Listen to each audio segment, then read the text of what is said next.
This is the front heel elevated dorsiflexion drill.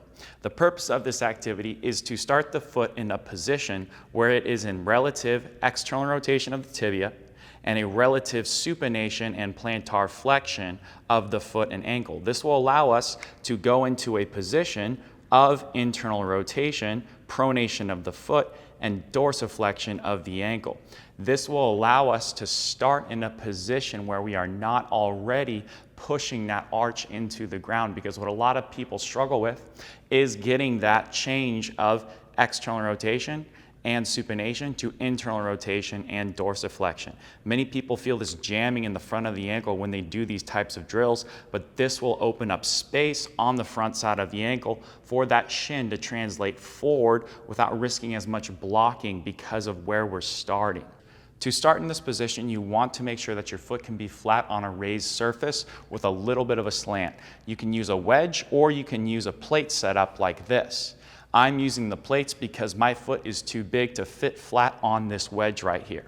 If I were to put my foot on this wedge, what would happen is that my big toe would be jammed into the ground as I went forward here, which is not actually what we're looking for. We want to make sure that the whole foot is flat so that we can get the arch to go down into the ground without pushing too much weight onto the toes.